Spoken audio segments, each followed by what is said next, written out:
All right, so we're diving into this pretty wild story that you sent me about this Christmas gone wrong down in Brazil. Yeah. It almost reads like a mystery novel with this poison cake, uh, multiple deaths, and now they even have somebody under arrest. Right. So Yeah. what's fascinating is that aside from just the tragedy of it all, there are all these layers of potential foul play and just unanswered questions, and that's why we're here to do a deep dive. Exactly. And I think, what really strikes me as interesting about this case is how you have this seemingly ordinary family celebration, this Christmas gathering at Zeli dos Anjos' house in Torres in Brazil, Yeah, and how it transformed into this just absolutely horrific event. right. It was on December 23rd, and Zeli was there with her two sisters, Maida and Nusa, and then Nusa's daughter, Tatiana, and her 10-year-old son, Matthias. Oh, wow. And then also Zeli's son, Diego dos Anjos, and his wife, Deise Moura, were there as well. So, Yeah, you have this seemingly very normal gathering, and then, the big family Christmas. yeah, and it makes what happened even more chilling, right?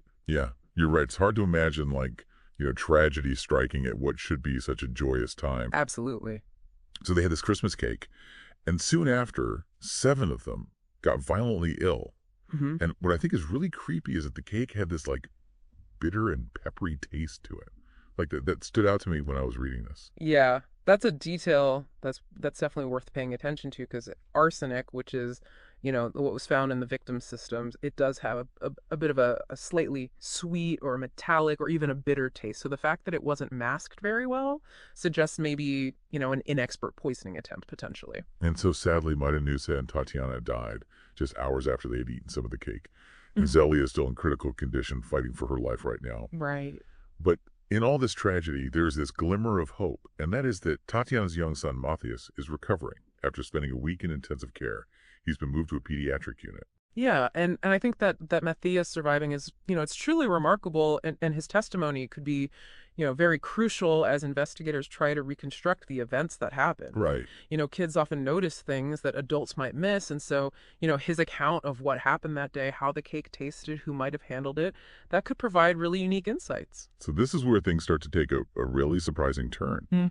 The police arrested Deise Moura, who is Zizi's daughter-in-law, in connection to the murders. Right. But what's weird is that, as far as anyone knows, there weren't really any reported family disputes or anything like that. Yeah, that lack of apparent conflict is really intriguing, isn't it? Because if there wasn't a clear motive, like a family feud or financial gain, what could have driven DCs to such an extreme act? Yeah. It suggests there could be hidden resentments or secrets within the family dynamics that investigators need to try and uncover.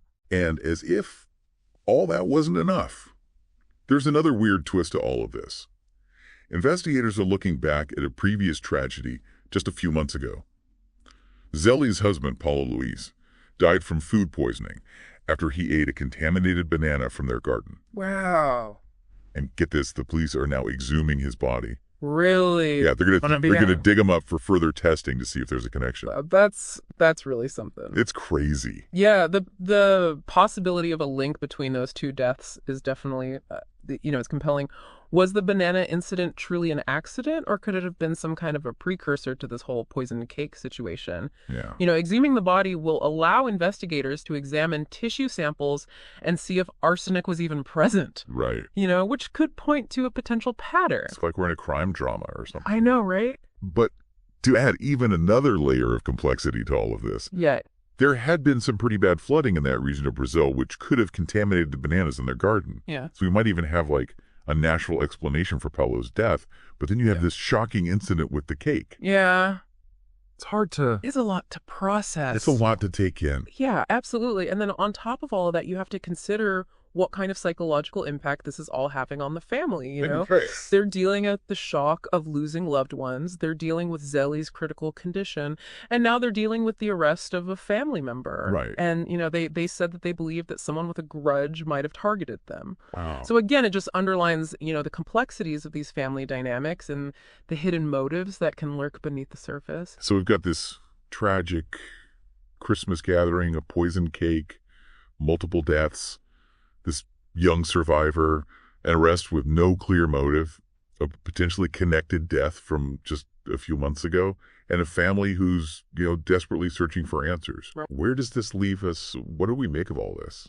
Well, I think it's safe to say that this investigation is far from over. Right. Investigators are probably examining forensic evidence, they're interviewing family and friends, they're analyzing Daise's potential motives, and what we just don't know is whether this was a one-time thing, an isolated incident, a sudden act of rage or revenge, or if this was part of some kind of a more calculated, sinister plan. Yeah, it really makes you wonder if that poisoned banana incident could really be connected to the deadly Christmas cake, or if this is just a really, really tragic coincidence. Yeah, we just don't know. So we'll have to see what the exhumation results show and what else comes out from the investigation. But keep an eye on this one, folks, because it seems like there are a lot more twists and turns to come in this story. Absolutely. Thanks for joining me on this deep dive.